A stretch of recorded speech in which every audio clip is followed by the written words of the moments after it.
नमस्कार, MP18 news में आपका स्वागत है। मैं हूं विनय मिश्रा।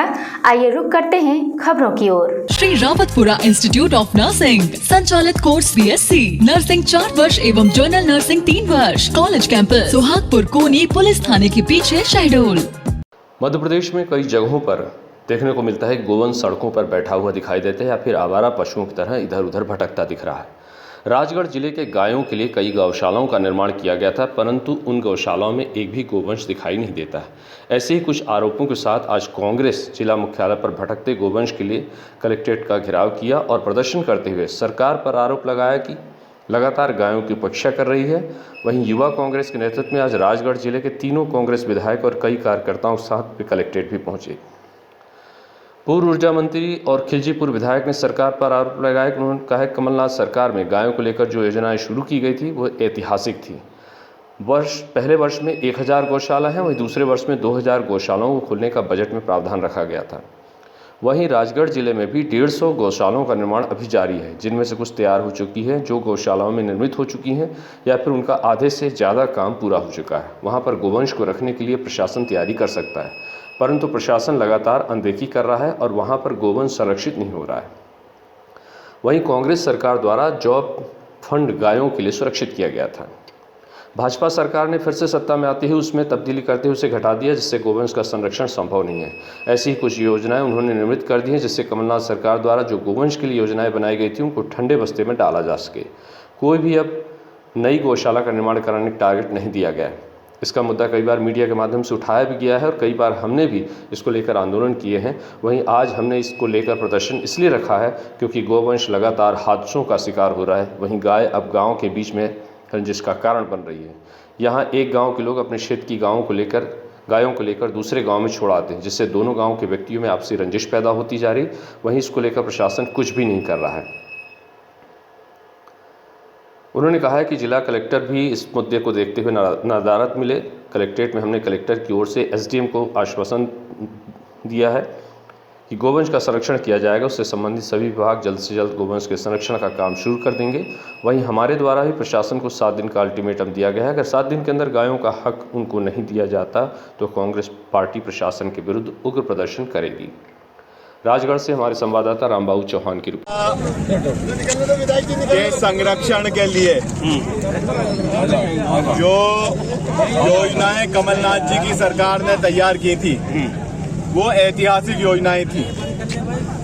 पिछले 2 वर्ष में पूरे मध्य प्रदेश में जो कमलनाथ जी की सरकार ने पहले वर्ष में 1000 गौशालाएं और दूसरे वर्ष में 2000 गौशालाएं मंजूर की थी, बजट में प्रावधान रखे थे, वो बन के तैयार हैं लगभग पूरे मध्य प्रदेश में। हमारे राजगढ़ जिले की बात करें तो 150 से ऊपर गौशालाएं का निर्माण कार्य अभी चल रहा है या निर्मित हो चुकी है। जो गौशालाएं पूर्ण हो चुकी हैं, जिनमें शेड निर्माण हो चुका है, जिनमें फेंसिंग हो चुकी है, वहां पे गौ माता को रखने की व्यवस्था प्रशासन से की जा सकती है। परंतु देखने में यह आया है कि वो सारी गौशालाएं खाली हैं, वहां पे गौवंश नहीं संरक्षित हो रहा है और उसके लिए पंचायतों को और जो उनके संचालक मंडल या समितियां जो बनाई गई हैं उनको भी कोई धनराशि सरकार की तरफ से प्राप्त नहीं हो रही, जबकि कमलनाथ जी की सरकार में 20 रुपए प्रति गाय देने का निर्णय लिया गया था। वो वर्तमान सरकार ने पुनः 2020 में सत्तासीन होने के बाद बदलकर 1 रुपया 10 पैसा कर दिया, जिससे कि गौ माता का संरक्षण संभव नहीं है। ये गौशालाएं बना दी गई हैं और जानबूझकर, क्योंकि ये कमलनाथ जी की सरकार की योजना है, इसको योजना को उदासीनता के डब्बे में डालने का काम किया जा रहा है। नया टारगेट इस वर्ष गौशाला बनाने का नहीं दिया गया है। अगर इस साल हमें गौशाला बनाने का टारगेट मिल जाता राजगढ़ जिले में, तो राजगढ़ जिले का संपूर्ण गौवंश संरक्षित हो जाता।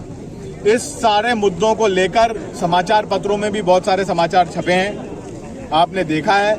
हम लोग भी लगातार इसमें आंदोलन करें। हमने जीरापुर में भी ज्ञापन दिया। आज युवक कांग्रेस के नेतृत्व में हमारे दोनों विधायक द्वय ब्यावरा राजगढ़ के नेतृत्व में और हमारे जिला कांग्रेस के अध्यक्ष के नेतृत्व में यहाँ पर आज हमने कलेक्ट्रेट का घेराव इसलिए रखा था कि आए दिन गौवंश सड़कों पे हादसों का शिकार हो रहा है और एक गांव और दूसरे गांव के बीच में रंजिश बन रही है। गांव में लॉ एंड ऑर्डर की सिचुएशन बन रही है। एक गांव की गायें अगर दूसरे गांव में घेरते हैं तो लॉ एंड ऑर्डर की सिचुएशन गांव के बीच में रंजिश बढ़ जाती है। इसकी और ना तो राजस्व विभाग का ध्यान है, ना पशुपालन विभाग का ध्यान है और पुलिस विभाग का ध्यान है। तो हम सब ने आज ये बात करी है, हमें आश्वासन दिया है जिला कलेक्टर की ओर से। एडीएम ने आज जानबूझ के जिला कलेक्टर भी दौरे पे चले गए ताकि इस मामले को उनको एड्रेस नहीं करना पड़े। पर हमने एडीएम से आश्वासन लिया है और उस आधार पर युवक कांग्रेस ने ज्ञापन दिया है कि 1 सप्ताह के अंदर 5 विभाग, पशुपालन, राजस्व, ग्रामीण विकास, पीएचई और ऊर्जा विभाग के जितने भी अधिकारी हैं यहाँ के, इनकी बैठक कराई जाएगी। बैठक करा के समुचित गौशालाओं का संचालन तय किया जाएगा और समुचित सारी गौशालाओं में पूरे जिले में गौवंश को संरक्षित किया जाएगा। 1 सप्ताह का अल्टीमेटम है।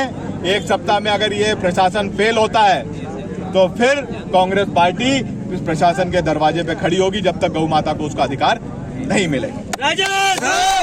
ये थी अब तक की खबरें। नई खबरों, नए घटनाक्रम के लिए जुड़े रहिए हमारे चैनल के साथ। और अगर आपने हमारे चैनल को अभी तक सब्सक्राइब नहीं किया है तो प्लीज़ इसे लाइक कीजिए, शेयर कीजिए, सब्सक्राइब कीजिए। और अब इजाज़त दीजिए। नमस्कार।